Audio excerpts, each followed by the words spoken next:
Imagine this. You got something big coming up. Maybe you don't feel good. Maybe you have doubt. You point out into the future and you say, I am going there. That's what Jesus did. Every single morning when he woke up, pent up inside the body of a man, the number one being in the universe. Every day was planned.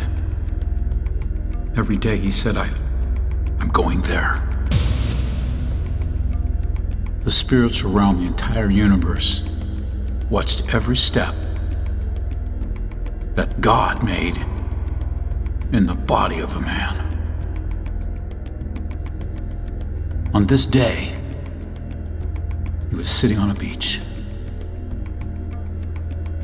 and he looked across the water, and he said, I am going there.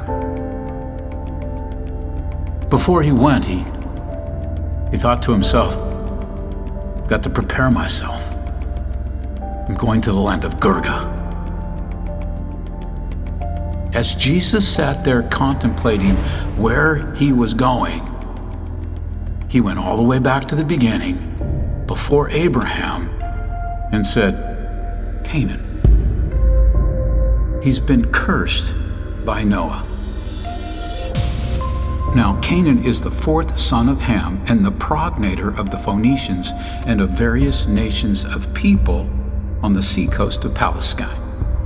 So if you go to Matthew 8 and you find out where Jesus is going, he's going right across the river, right across the lake, to a place called Palestine. And today, Palestine is still Palestine. It is the enemy of Israel. So when you figure this guy is going to go to Girgashaite, that's the land of the Girgashites. And in Deuteronomy 7:1, there's some instructions on what to do with the Girgashites. And in Genesis 15:21, the Jehovah gave the land to Abram, and he said, these people are tore up. They were the Hittites, the Amorites, the Girgashites, the Canaanites, the Perizzites, the Hivites, and the Jebusites. Now these were tribes of Elohim, which is just like the Jehovah Lord to say, hey, we don't like these guys. So at any rate, as we're studying where Jesus is going, he's going to the land of Girgashaite, where the Girgashites are, which are part of the 7 tribes that were kind of run off about the time of Abram. Why? Well, because as you know, the Jewish nation, which was really the land of the Hebrew nation before it was divided into 2, which one went the way of Israel and the Torah through Moses, and the other went the way of the Jews, which was the way of the house of David down through Abram. So now here's Jesus looking across and saying, well, this is a bad place I'm going. But before he went, he says, I need to prepare myself a little further. Because during the time of Abram, in the 3rd generations of his son called Jacob, his grandson, Jacob had a son called Levi and a son called Judah. And Levi, well, he went out.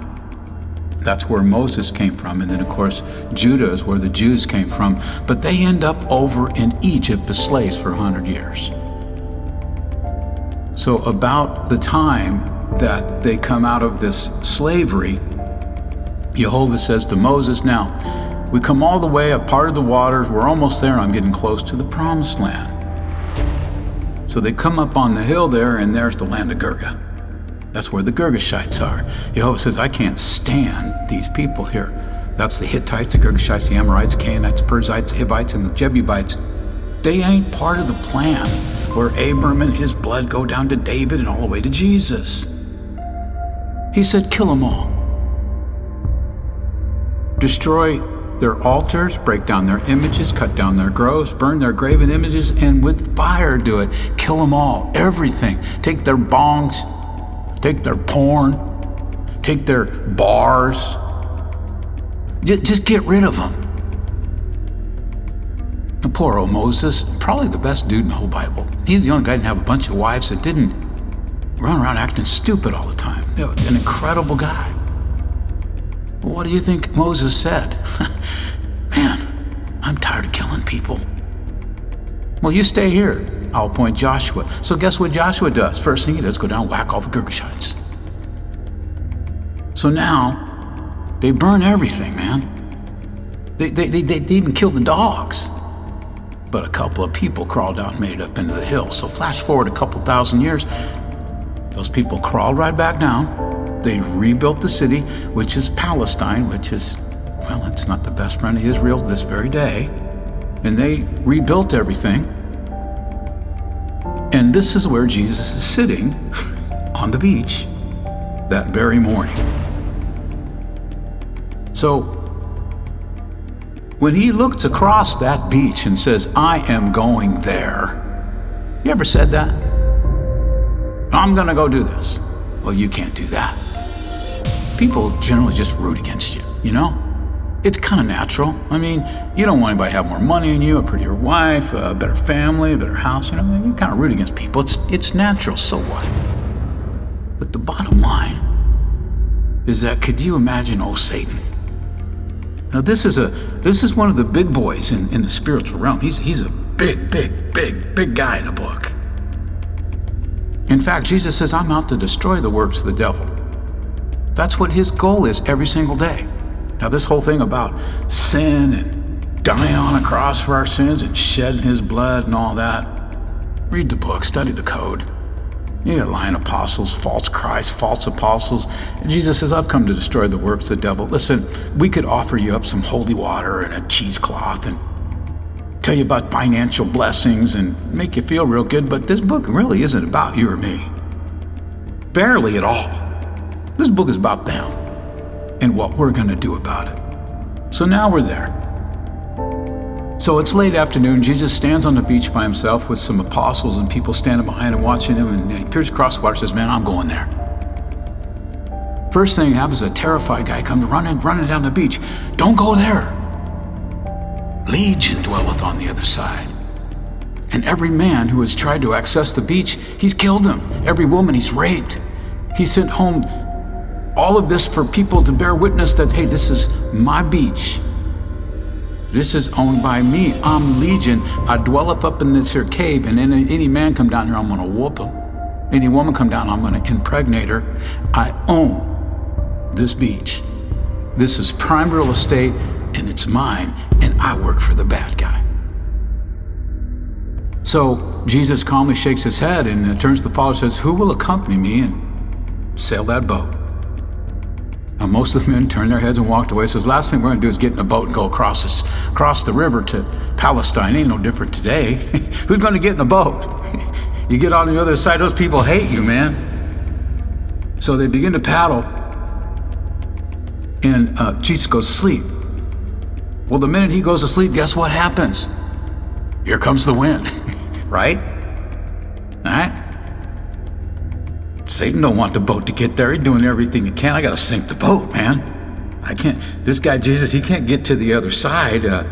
That's my land, and I don't wanna watch a boxing match between him and Legion, who own that land. So they wake up Jesus, and he wakes up and says, "Where's your faith, man?"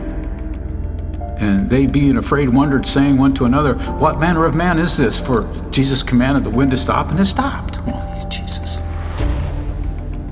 Now, on the other side of the lake, it's foggy. In a short distance from the water was a giant rock formation, and in the side of the formation at the base of the rocks was a cave, and two voices came up within the cave. Now, here's this guy with open flesh wounds, had been cutting himself with stones as he sat at the entrance of the cave, peering out into the sea. It's all in the Word. And he turned and whispered outside the side of his mouth at someone down in the cave. He says, I don't see no boat. But I can assure you, master of the abyss, Satan, head kahuna,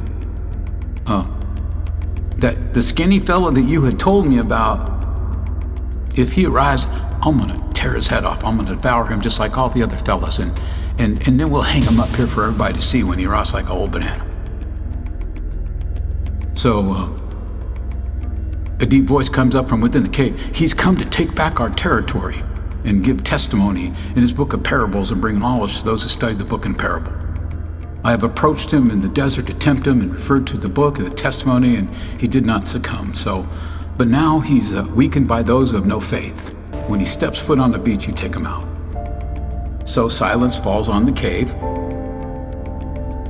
and Legion's standing up in there, and he looks out, and well, here comes Jesus.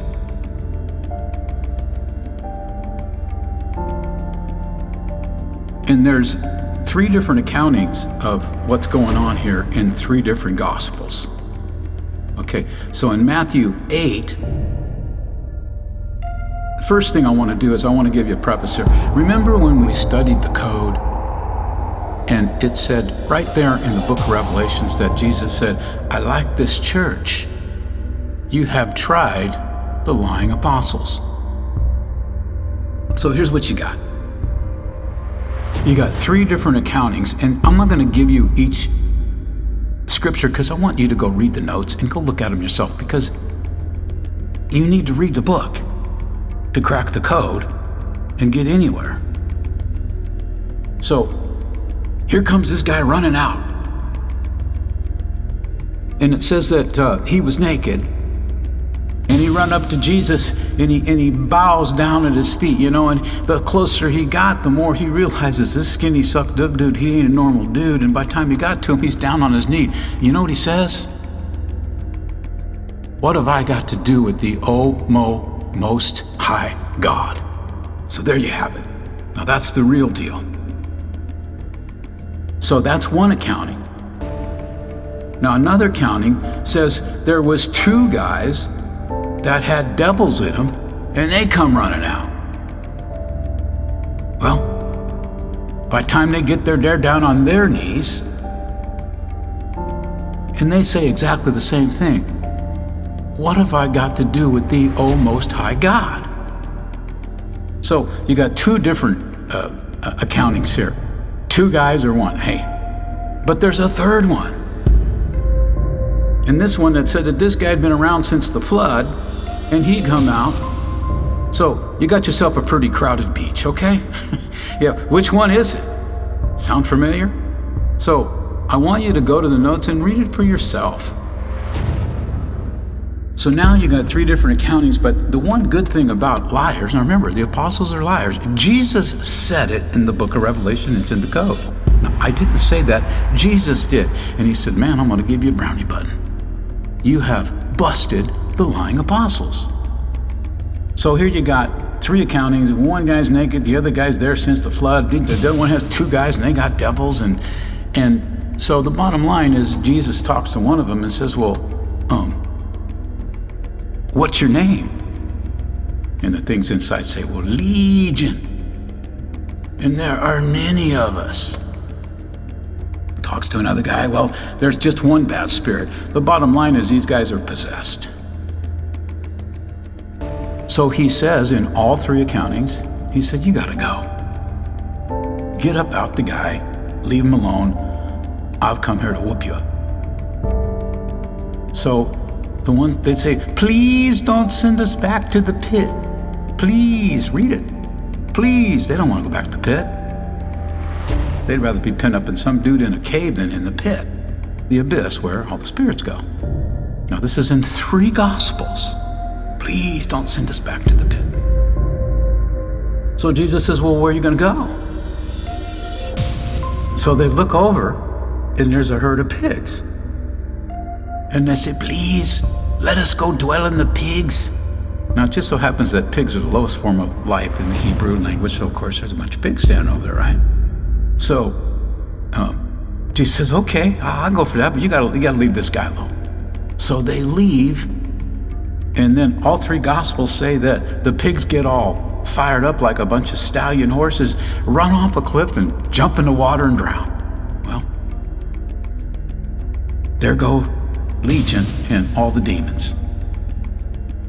Now, what I want to do is I want to stop here for a second, and I want to take you to my life. And probably one of the most powerful days of my entire life that actually made me leave my house in Sacramento, where I had a radio show and a prison ministry, and it was just rolling, man, rolling. And when I read this story that very day, I went to church that night. So I get to church, and this place was crazy, man. I mean, it was revival time, speaking in tongues, and people were healing, and it was crazy. It was very difficult for me, and I remember one night there was like 300 people. This place was going crazy, and the pastor decides, well, he's gonna run out in the parking lot and do a lap around the grounds, and the whole church is following around like the Pied Piper, right? So I remember sitting in there with like 2 other people going, I'm not moved to go out into the parking lot. I came here to see if maybe we could learn something about what's in the book. I mean, it is a Bible study. It's Wednesday night. So it was wild and crazy, and there was a lot going on in my life. So that very day, I read about Legion. And this was a week or so before, where he was out here praying around the parking lot, and things weren't going that good. So I get to church. I'm kind of late, and they're praying for everybody, And this one fella up in the front, he looks at me, he screams at the top of his lungs, and he starts rotating in a 360 on the ground, yelling and screaming. I said, well, I didn't feel anything, but this guy didn't like me. And the Spirit said, well, it's not him, it's what in him. And I said, well, how's this happening? It says, well, this is a stronghold of Satan right here, right now. All this gibberish and craziness going on here, and nothing about the real deal here. This is Satan sitting on his throne mocking Jesus and God in sky heaven. So I said, well, what am I supposed to do? He said, well, what'd you learn today? So I went up and I said, you have to leave. And the guy stopped rotating around in circles. This is in front of my wife, my kid, my mother-in-law, and 300 people. So he jumps up and he starts hugging on me, and for weeks afterward, he's following me around saying, you healed me. I said, man, I didn't feel anything, but I'm glad you're feeling good. So from there, and this is a crazy church, people speaking in tongues and all this craziness going on, people falling over on the ground and stuff. And so I took my wife, and at church, they got these little doors over on the side, and they go around the back, and that's where the choir goes back there, and they got a little dunk tank up at the top, and they call it the prayer room at this particular church. So I opened the door. Don't even know why I was there. And I looked over in the far right corner, and there's Matt, a 16-year-old kid, just a great kid. He loved me, I loved him. He was part of, the young adults, and I was there every week. And he's over here trying to teach some 14-year-old how to speak in tongues. Oh, Matt, I love you, man, but teaching somebody how to speak in tongues and all that is it's not in what I'm all about, because it's kind of hard for me to believe all that weird stuff, because I believe that the apostle's a liar. I believe the apostle Paul is the false apostle, and all he ever talks about is getting people into a temple and getting them speaking in tongue and buying holy water and spiritual gifts and all this stuff. So at any rate, I'm sticking with the parables and what I think is the truth. So I look over, and this lady is sitting there, and the pastor's wife is praying for her, and she looks at me and goes, it was. You ever seen The Exorcist and Linda Blair? I mean, this lady looked like Linda Blair, if you're old enough to remember The Exorcist. And I said, oh, there's another one. The Spirit said, what are you gonna do? I'll go over and do the same thing. Went over, stood there and said, you gotta leave. And she calmed down right away, jumps up, starts hugging on me, followed me around for weeks. Now look, I'm not asking you to buy holy water from me. I don't want your money.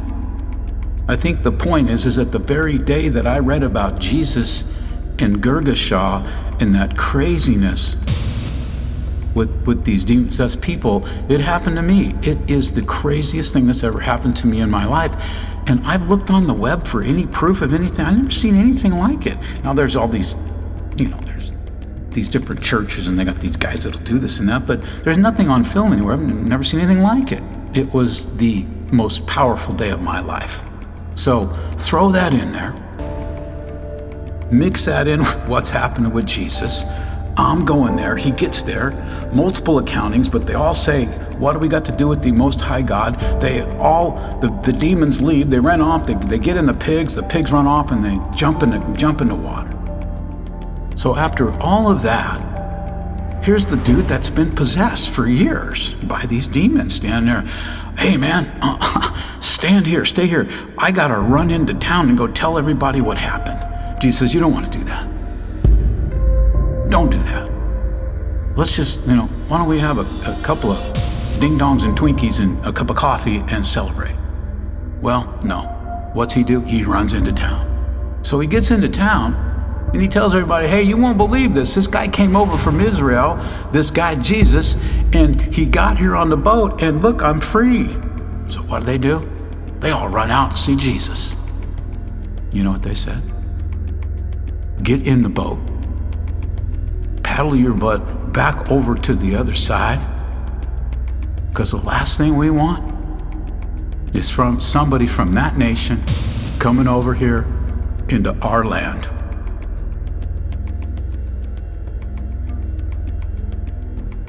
Is it really any different today? The beautiful, incredible, great thing that he did, and the last thing anybody wanted because of their race or because of their religion was some skinny, sucked up guy from Israel stepping foot onto their land. So I'm going there. Come with me. Understand that the Word and every lesson that you can learn is all about the love of what he did that day. Holy, holy, holy is the name of the Father. Holy and precious is his name. Heaven and earth are filled with his glory today. Hosanna, Hosanna,